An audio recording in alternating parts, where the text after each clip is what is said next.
le MAC Culture, Anne Lépine. Bonjour à toutes et à tous. Place à la danse en ce début d'année. Du 16 au 31 janvier 2025, le Festival de danse Trajectoire propose un focus sur la création chorégraphique contemporaine.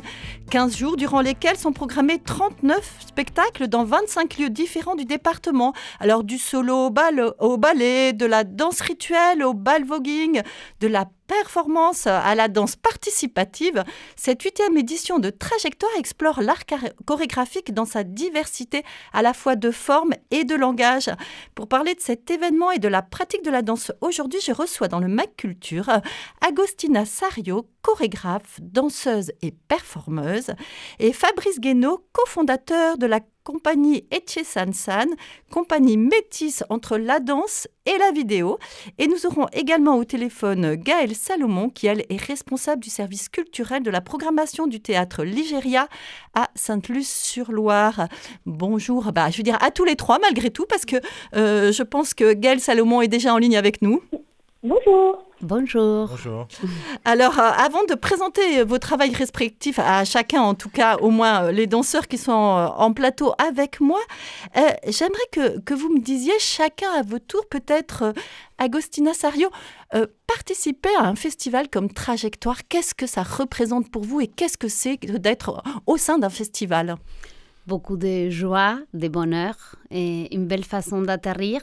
Parce que ça fait 1 an que je suis à Nantes, donc c'est un processus en fait de connaître la communauté locale, de partager ma pratique artistique dans le sens scénique et audiovisuel, comme on parlera. Donc du coup, j'ai fait des ateliers, j'ai fait des rencontres, et c'est un privilège en fait.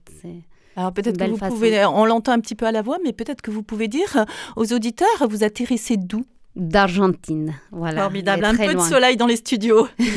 Pour vous, Fabrice Guénaud, qu'est-ce que c'est que participer à Trajectoire ? C'est un peu la même chose, c'est une joie et une opportunité aussi, parce que c'est un festival qu'on apprécie depuis de longue date en fait. Et ça nous permet de développer un projet qu'on n'aurait pas forcément les épaules seuls de pouvoir proposer à ce moment-là. Parce qu'on va y revenir, mais tous les deux, effectivement, vous avez des créations pour cette édition, cette 8e édition. Gaëlle Salomon, vous faites partie, donc vous êtes, comme je le disais, programmatrice d'une salle. Donc vous êtes 14 structures culturelles réparties dans tout le département à porter ce projet. L'originalité, justement, elle vient du fait que ce n'est pas une programmation unique. Alors comment vous y prenez ? Avec les mêmes mots d'ordre que mes collègues, avec le partage, la rencontre et la co-construction. Effectivement, on est 14 structures, on s'associe avec le Centre chorégraphique pour pouvoir offrir une programmation la plus variée soit-elle et la plus représentative, en tout cas on l'espère, de la palette des écritures chorégraphiques à la fois nationales, mais de ce qui se passe dans la créa locale également. Alors comment vous y prenez ? Parce qu'à 14, chacun propose et puis vous essayez effectivement d'être relativement exhaustif ou comment on s'y prend ? Parce que c'est pas simple de travailler à 14 structures. Mais non, c'est là où c'est rigolo, c'est plutôt chouette et intéressant.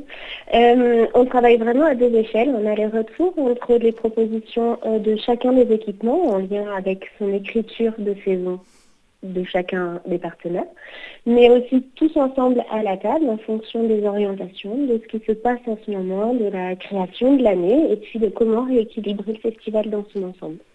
Ce qui est important aussi de préciser, c'est, je le disais, donc c'est vraiment surtout le département, et puis avec effectivement des équipements culturels qui ont des formes assez variées, de grosses structures bien installées, bien implantées, et peut-être aussi des structures moins connues ou qui n'ont peut-être pas les mêmes épaules.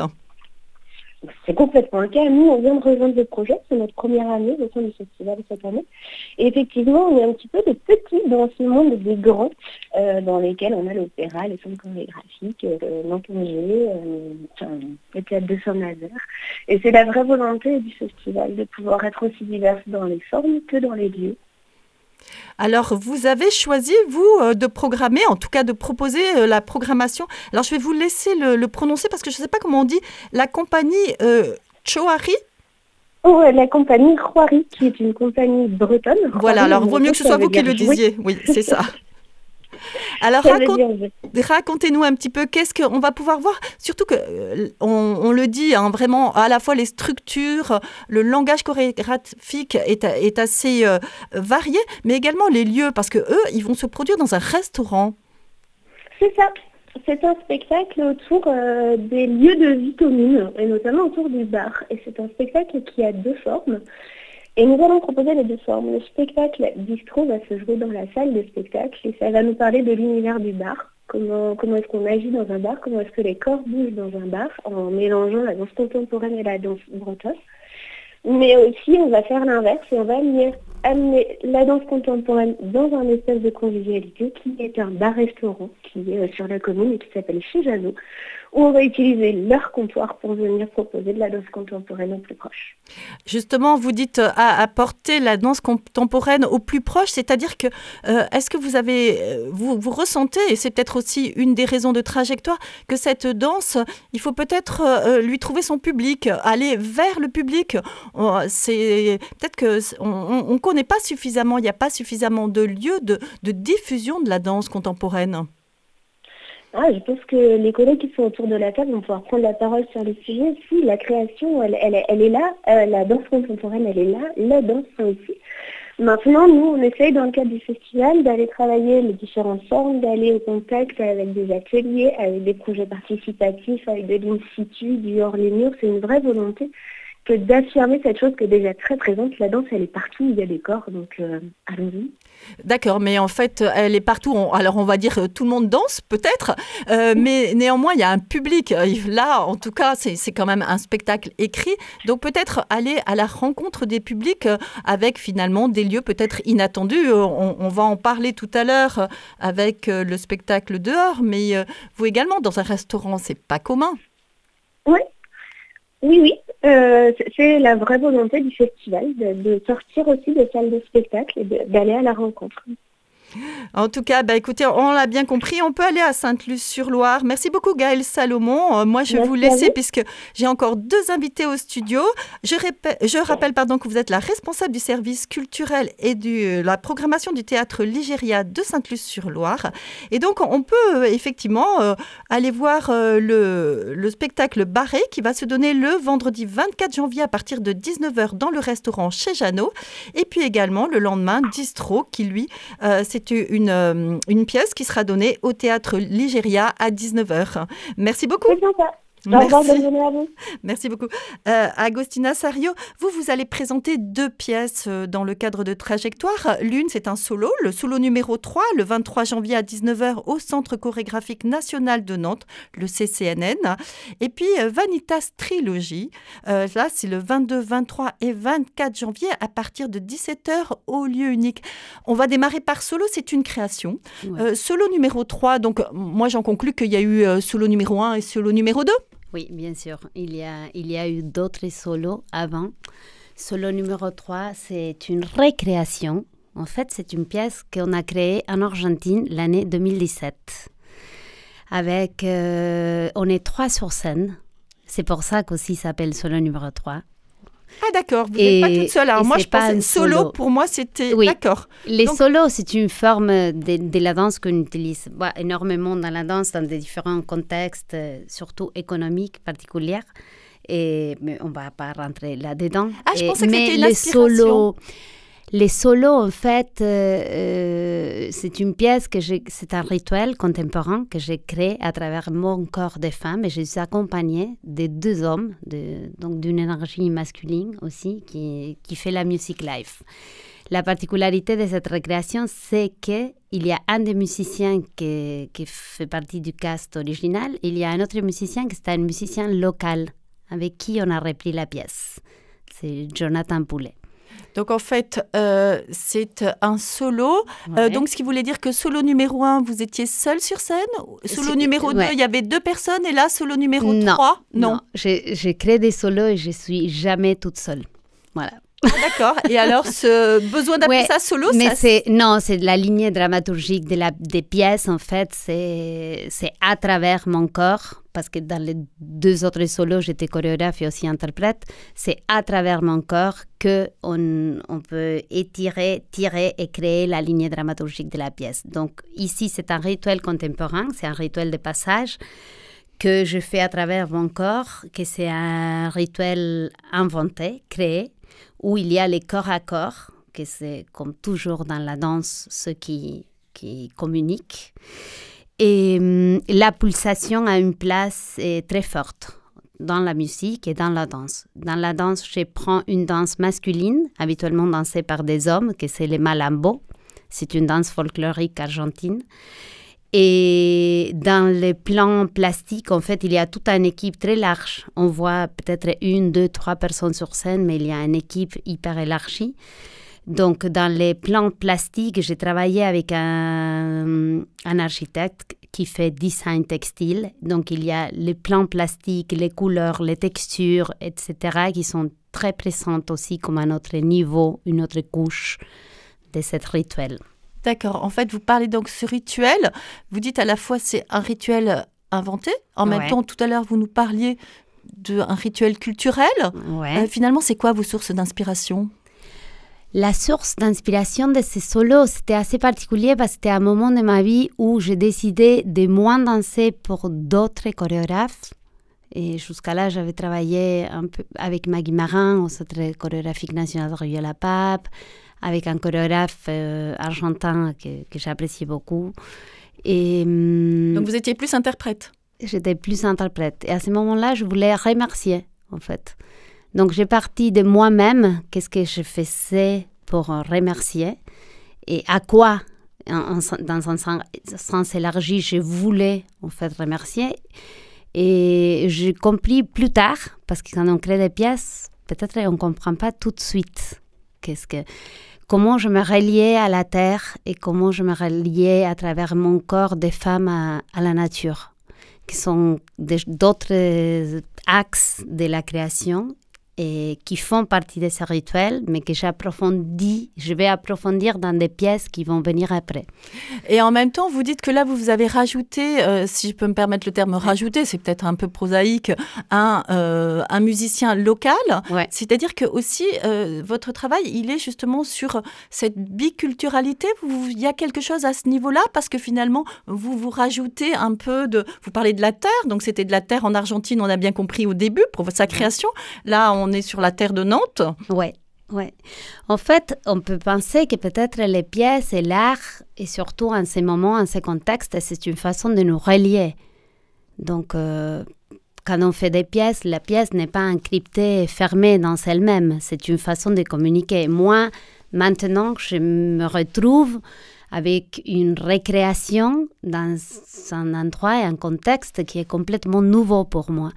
Donc, même les mêmes questions que je me posais au moment de la création, à quoi ça sert un rituel, à quoi ça me relie, quels sont nos rituels, quels sont vos rituels, et quelle présence de quelle façon j'ai envie de rencontrer les spectateurs et de quelle façon j'ai envie que les spectateurs puissent être disponibles pour prendre la place qu'il y a dans cette solo. Sont des choses que pour moi, sont des questions importantes et sont des questions que la pièce crée le défi d'aller trouver et rechercher. Et j'espère que dans ce nouveau sol, cette nouvelle terre, je vais trouver à travers les solos la connexion avec les spectateurs. Alors, en tout cas, c'est un peu la vertu du langage finalement du corps, c'est qu'il est universel. Oui, c'est ça. Le deuxième moment où on va pouvoir vous voir et également durant ce festival Trajectoire, c'est dans un spectacle qui s'appelle Vanitas Trilogy. Voilà. Alors là, je ne sais pas très bien comment le qualifier, puisque à la fois vous venez en tant que danseuse, on va parler d'un festival de danse, et pourtant c'est un film ou un spectacle audiovisuel, je ne sais pas très bien, que vous avez fait avec Mathieu Perpoint entre 2020 et 2023. Donc, c'est un spectacle qu'on va pouvoir voir au lieu unique qui parle effectivement de la relation du corps et de son environnement. Qu'est-ce que ça apporte, cette vidéo, dans votre travail de danseuse ? En fait, on peut revenir au début de l'émission. La danse, c'est les mouvements, et les mouvements, on les voit partout. Donc, du coup, peut-être notre place en tant que chorégraphe ou interprète, c'est comment mettre un focus et créer une sensibilité autour de ça, pour que ça puisse communiquer corps à corps. Et qu'est-ce que ça nous fait ? Être en contact avec un autre corps qui nous dit quelque chose. Est-ce que ça nous rappelle à notre vulnérabilité? Est-ce que ça nous rappelle à notre force? Est-ce que ça nous fait penser à nos rituels? Est-ce que dans les cas des Vanitas, par exemple, c'est une pièce avec un format audiovisuel, mais c'est de la danse pour moi. Où on se retrouve avec un projet particulier, parce que dans Vanitas, comme dans les Vanitas pictorales, les genres de la peinture, on travaille les énergies Eros et Thanatos, la vie et la mort.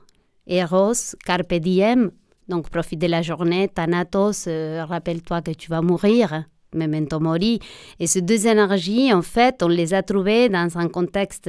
On a voulu les travailler pendant un contexte pandémique. Et peut-être, je ne suis pas sûre, parce qu'on avait envie, et dans les pièces précédentes, on travaillait, peut-être c'est pour ça qu'on a approfondi dans la vidéo. Et on travaille la vidéo et l'encadrement, en fait, comme une scène. Et on travaille un deuxième axe, que c'est l'environnement, et on travaille l'environnement comme un partenaire. Donc, du coup, moi, je viens pas du cinéma, mais les mêmes outils que j'ai travaillé dans un studio de danse, en fait, je les transfère dans cette recherche avec l'audiovisuel, avec toute une équipe de travail plus élargie que moi et que Mathieu Perpoint aussi, parce qu'il y a la personne qui fait le montage, la vidéo et le son surtout. Et on a décidé de travailler corps, environnement, Eros et Thanatos dans une Vanitas trilogie parce que c'est 3 volets. La première volet, c'est les corps féminins et la forêt, filmé dans le parc régional du Pilat, voilà, ici en France. La deuxième, c'est les corps masculins et la ville. Et la troisième, c'est les 2 corps qui voyagent vers Mars.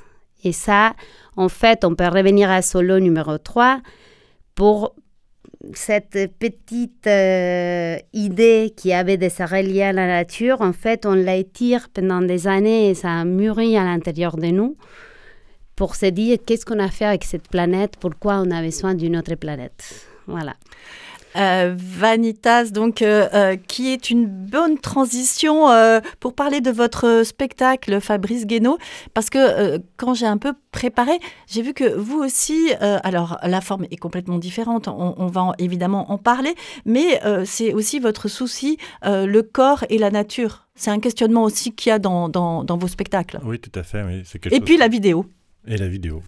Voilà, parce que alors c'est assez surprenant parce que vous dites votre structure là qui s'appelle Etche Sansan ou vous dites Sansan ? Non, Sansan. Oui. Sansan, voilà. Donc vous dites que vous êtes un mixte finalement entre la danse et la vidéo. Oui, c'est ça. Moi, j'ai toujours été à cheval sur les deux depuis le début. Donc naturellement, ça a été toujours j'ai fait des passe-passe entre les deux univers. Beaucoup au niveau de la scène au début, c'est-à-dire que je créais des vidéos qui intervenaient dans les spectacles en même temps. Donc vous-même, vous êtes danseur ou pas ? Oui, tout à fait, oui. Et donc voilà, c'était un truc naturel chez moi de travailler ça. Et on a aussi toujours travaillé en extérieur. Donc d'avoir la possibilité en plus de filmer et de travailler en extérieur, on peut ramener la scène naturelle sur un plateau et d'avoir un public, des possibilités d'exposition qui sont complètement différentes par rapport à emmener un public en extérieur, c'est toujours beaucoup plus compliqué. Et ça permet aussi de cadrer, de proposer de façon complètement différente la danse et le corps, le rapport au corps, de se rapprocher beaucoup plus par exemple, de pouvoir exposer la peau de façon très proche, de cadrer des choses, d'orienter un paysage, de pouvoir tourner autour, des choses qui sont impossibles avec un public. Et en fait, c'est moins le questionnement du corps, comme vous le disiez, Augustina Sario, sur sa relation avec l'environnement, que finalement le corps dans son environnement. Alors les deux, si, les deux existent, mais Je parlais juste du rapport, enfin de la possibilité qu'apportait l'image enregistrée. Oui, parce que j'aimerais qu'on vienne d'abord sur votre spectacle Dehors, une création donc dans le cadre de Trajectoire, mais on reviendra quand même tout à l'heure sur cette notion de spectacle vivant et de vidéo, parce que moi, il y a quand même quelque chose. Pour moi, le spectacle vivant, il bouge, il est en action, et voilà. Mais pour l'instant, on va en revenir donc sur cette création. Alors là, c'est aussi assez original. Alors, il y a beaucoup d'originalité dans ce spectacle que vous allez présenter Dehors. Alors, d'une part, c'est parce que vous êtes 3 compagnies à écrire ce spectacle. Donc, moi, chapeau, parce que je ne sais pas comment on fait une écriture avec 3 compagnies. Ensuite, le lieu, vous allez nous en parler de ce lieu. Et puis après, mais ça, c'est peut-être un petit peu la cerise sur le gâteau, la manière dont vous écrivez ça sur le programme. J'ai un peu du mal à savoir qu'est-ce qu'il fallait en faire de ce titre. On va démarrer sur l'idée de travailler à 3 compagnies. Alors oui, Dehors, c'est un projet, d'abord, c'est une rencontre. C'est une rencontre entre un collectif d'artistes, donc à travers 3 compagnies. Mais voilà, c'est d'abord cette idée-là d'une rencontre qui nous a motivés à initier le projet. Et il y a une autre rencontre aussi, c'est avec l'œuvre d'Alain Damasio, La Horde du Contrevent. Donc, de laquelle on s'inspire beaucoup, en fait, pour ce projet. Et qui est l'histoire, qui est un bouquin de science-fiction, mais qui parle d'une horde, donc d'un collectif de gens qui est missionné pour remonter leur monde, qui est battu par les vents.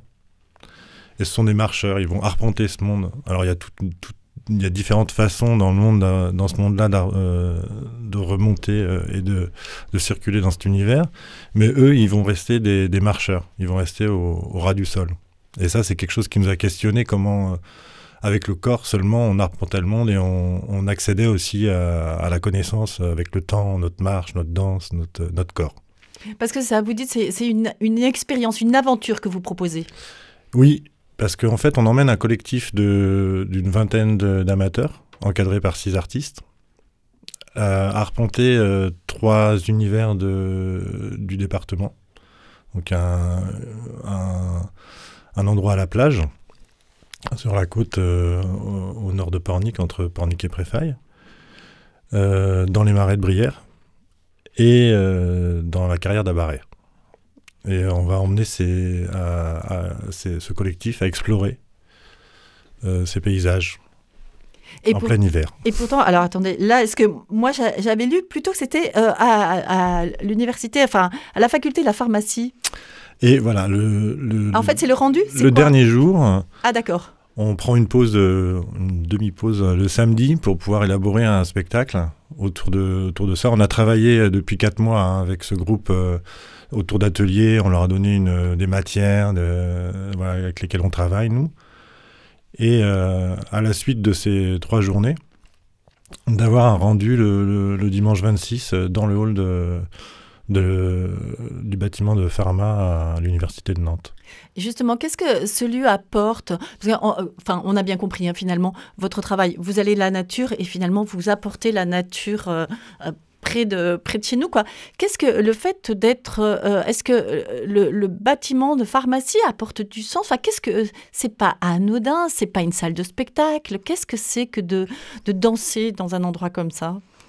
Alors, c'est le volume. Alors, déjà, au départ, c'est parce que l'université est partenaire. Donc, il y avait cette idée-là aussi d'aller, pourquoi pas, trouver un lieu à l'intérieur des bâtiments de l'université. Alors, on ne savait pas au début. On a fini par fixer sur le bâtiment de pharma, qui est un hall magnifique, en fait, qui est gigantesque. Mais est-ce que le lieu était inspirant ? Est-ce qu'il vous a aidé à écrire votre spectacle ? Tout à fait, oui. Oui. Parce qu'il est structuré d'une certaine manière. Il a un grand escalier en spirale qui peut rappeler aussi certains épisodes du livre. Il a une partie arborée en plein milieu. Il a des volumes très blancs, qui vont me permettre de projeter aussi des choses qu'on aura filmées pendant ces 3 jours. Vous le disiez, donc en fait, il n'y a pas que des professionnels. Dans vous avez fait le choix d'avoir des étudiants, des amateurs, des professionnels.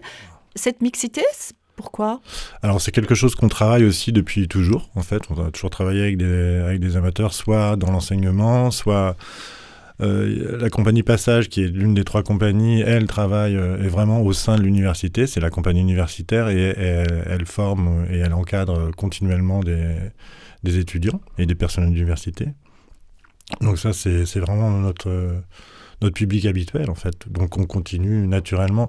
Pour la compagnie 7 Pépinières, c'est la même chose. Elle travaille beaucoup, Emmanuel travaille beaucoup avec des publics amateurs aussi.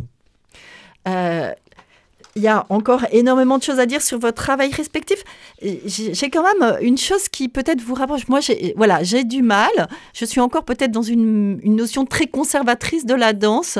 Finalement, c'est quand même compliqué de définir votre travail. Quand vous vous présentez, par exemple, Augustina Sarriot, vous dites quoi? Vous êtes danseuse? Vous êtes artiste? Danseuse, interprète, chorégraphe, ouais. Ouais. Et vous, de votre côté, Fabrice Guénaud, comment vous définiriez? Parce que c'est compliqué aujourd'hui, on a l'impression que voilà, toutes les frontières ont explosé, qu'on n'arrive plus à mettre les artistes dans des cases comme on aimerait, parce que pour notre lisibilité, c'est plus simple. Ouais, je ne sais pas si on a toujours réussi à les mettre dans des cases, moi, mais ouais, moi aussi, je suis danseur, chorégraphe, interprète et vidéaste aussi, réalisateur. Par rapport au fait de ce travail, cette communication avec le spectateur, vous le disiez un petit peu au début, Augustina Sarriot, vous aimeriez que finalement vous demandiez qu'est-ce que le spectateur comment il va s'approprier ce mythe, enfin en tout cas, ouais. Mais avec la vidéo finalement c'est figé. Avec la vidéo, non, il y a encore beaucoup plus de liberté parce que la vidéo se propose en loop, en fait, ça veut dire... Ce qu'on va montrer ici, c'est une création, en fait, parce que c'est une synthèse des 3 volets de Vanitas synthétisés dans 1 heure avec une nouvelle proposition musicale. Et donc, ça dure 1 heure, ça démarre à 17h et ça va jusqu'à 21h. Donc, ça dépend quand les spectateurs arrivent, quel sera le début pour chaque spectateur et la fin pour chaque spectateur. Donc, l'expérience pour chacune est une expérience unique. Et moi, je trouve que dans cette liberté, en fait, on retrouve une autre façon, un autre mouvement à l'intérieur des spectateurs et avec les spectateurs, entre les spectateurs et le travail. Donc, du coup, il y a de la danse aussi. Il y a une autre danse, une autre position, peut-être différente que le spectacle est vivant, mais c'est une autre façon d'être vivante et une autre façon d'être en mouvement. La trajectoire, on comprend bien. Là, je le rappelle, il y a quand même 68 propositions sur 15 jours. Donc, nous, on va pouvoir, en tant que spectateur, découvrir des tas de choses. Mais est-ce que c'est l'occasion aussi pour vous, en tant qu'artiste, d'aller voir un peu ce que font les autres? Est-ce que vous êtes un peu curieux de ce que font les autres compagnies? Toujours, oui. Moi, c'est un festival que je pratique tout le temps. Enfin, voilà, il n'y a pas de... Et vous nourrissez du travail des autres? Bien sûr, évidemment, oui. Oui, et ça, c'est quelque chose de remarquable ici à Nantes. Il y a une communauté de la danse qui est très belle, elle est très unie, elle est un réseau, elle marche avec un soutien énorme. Donc, du coup, oui, je pense qu'on profite énormément les uns des autres. Voilà, moi je vais vous proposer à tous les auditeurs d'en profiter. Merci beaucoup donc à tous les deux d'être venus nous parler de votre pratique artistique que l'on va pouvoir donc découvrir au cours de ce 8e édition du Festival de danse Trajectoire qui se tient du 16 au 31 janvier, alors dans 25 lieux du département, donc il faut suivre. Augustina Sarriot, vous allez danser le 23 janvier au Centre chorégraphique national de Nantes dans cette création solo numéro 3, mais vous ne serez pas seul sur scène, on l'a compris. Et les 22, 23 et 24 janvier, on va pouvoir venir vous voir au lieu unique dans Vanitas Trilogie. De votre côté, Fabrice Guénaud, on va pouvoir découvrir le travail de la compagnie Etche Sansan, dont vous êtes cofondateur, le samedi 25 janvier à 17h à la faculté de pharmacie de Nantes pour cette création dehors. Alors donc ça, c'est juste 3 rendez-vous parmi les 68 propositions au cours de ce festival. Pour ne rien manquer, www.festival-trajectoire.com. Vous y trouverez tous les spectacles, les dates, les lieux, mais également la billetterie en ligne. Alors, la programmation est riche et variée. Il y en a pour tous les goûts, tous les âges. Alors, soyez curieux et allez-y. Merci à tous pour votre écoute et belle semaine.